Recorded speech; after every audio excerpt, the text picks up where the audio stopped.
Hey everyone, so today we will be solving Leetcode 771 Jewels and Stones. So this is an easy problem, and you are pretty much given strings, two strings, jewels which represents the type of stones, and stones representing the stones you have. So each character in stones is a type of stone you have. You want to know how many of the stones you have are also jewels. Letters are case sensitive, so A is considered a different type of stone from A. So this is an example and it will probably make it more clear.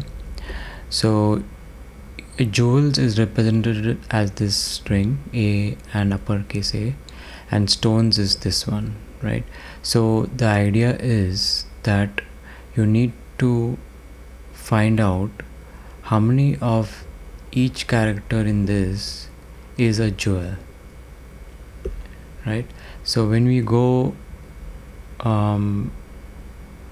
looking at this complete string, we will check is A a jewel? Is this big uppercase A jewel?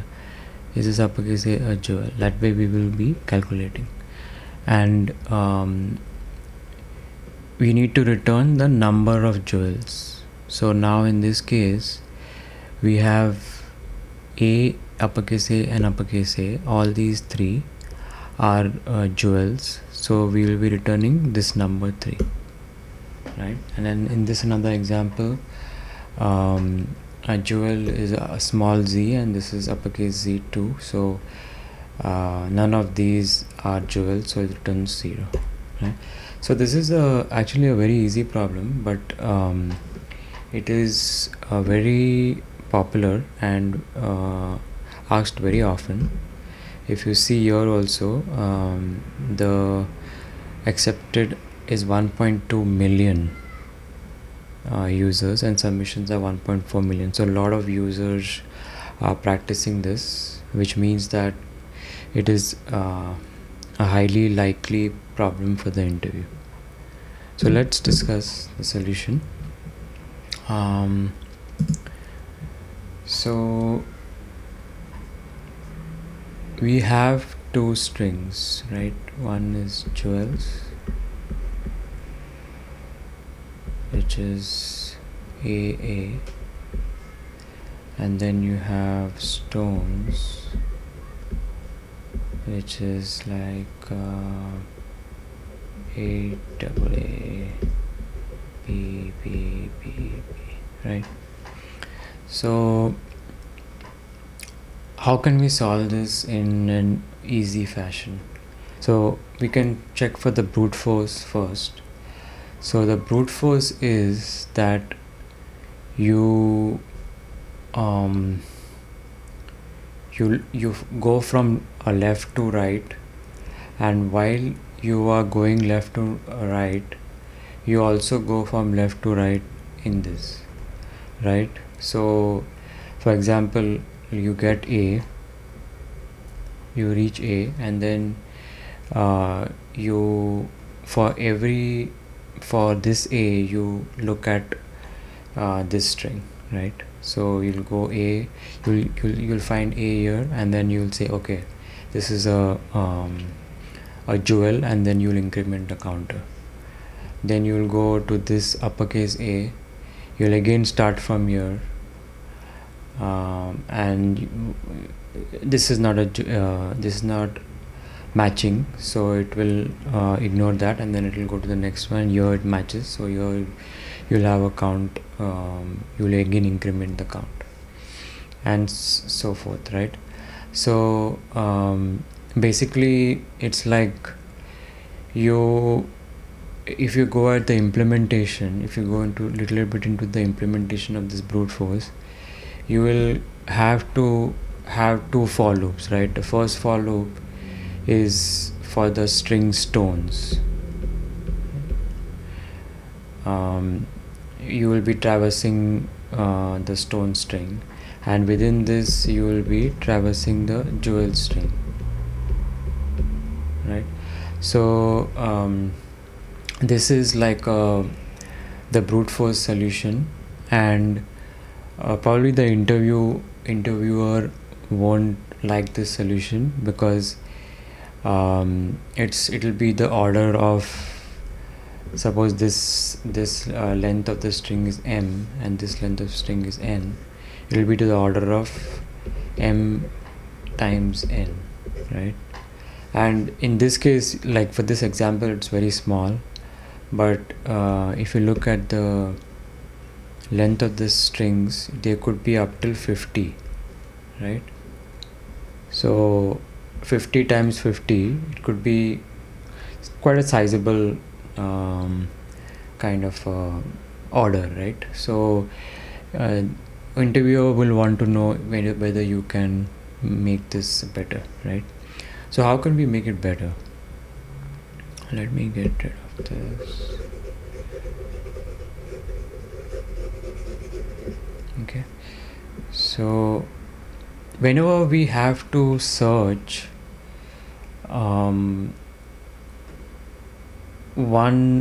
something, like you have to search a in this complete string, right? So it'll be better if we can find some kind of structure so that it is easy to find it, right? Easy to find this a within this string. So what the first thing that should come to mind is you use like a set, right? So what if we can put these elements, these characters, into a set? So let's write a set here, and let us add each and every element into this set, right? A and A, correct? Now we have this set ready. We need to go now and look at this string from left to right, right? So you will check, okay, A, first you get A. Is A in my set? It is there. So we increment the count. Let's put a count here. First it will be 0, then you increment it, so it will be 1. Then you go to the next A, uppercase A. Is uppercase A in your set? Yes. So you will increment it to 2.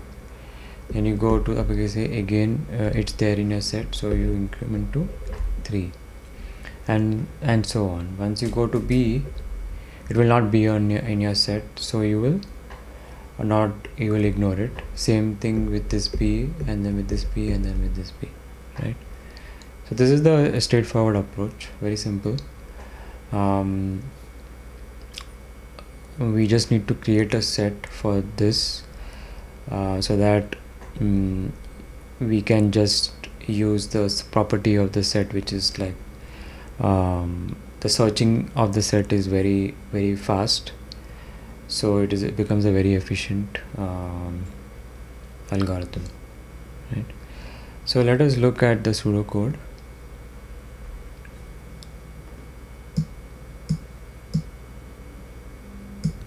So this is the function that we need to implement, right, given in the problem statement. So let us start. So first we will create a set, and it will be a set of, what will it be? A set of character, correct?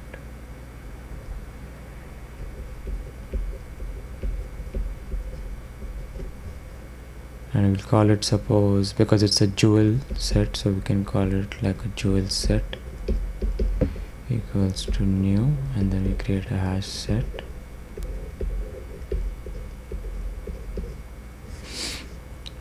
So next what we do, first we need to populate the jewel set, because that is the first step, right? So we can pass the go through the jewels string. So we'll have to break it up into characters. So we'll say character J, and we can do jewels dot to char array. This is the method which will break it up into a array of characters, right? And then here we will just do jewels set add J, right? So this will give us the full set. It will go to the jewel string. Now we go to the stone string.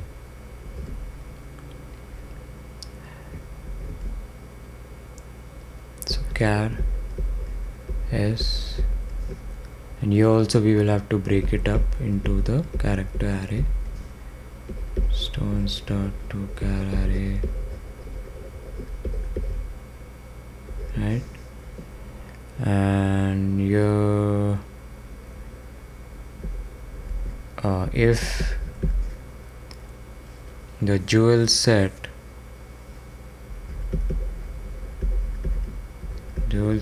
contains S, then we increment the counter, correct? So we will need to create a counter here. So we'll create it here, int jewel count, initialize it to 0, and then here we increment it jewel count plus plus, yeah.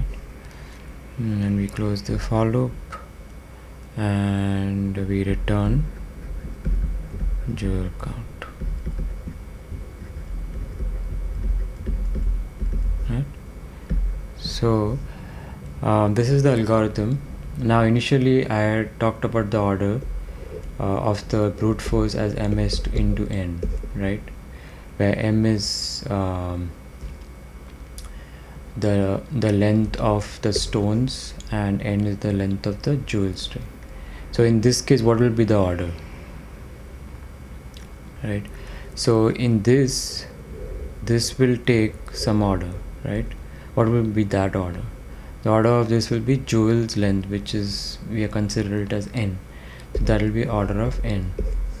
And in this will be another order, correct? So because we are going through the stone, so this will be, we have to go through all of the stone string. So the length of the stones is m, so that will be order of m, right? So the total time complexity will be total order of m plus n, right? So here we have seen how we have improved upon this approach. So this is the way you can explain to the interviewer also. Try to give a brute force as the default algorithm, and then look at how we can make it efficient. Alright, I hope this helps. Thank you so much, and if you like this algorithm, please give me a like on the video. Thank you, bye.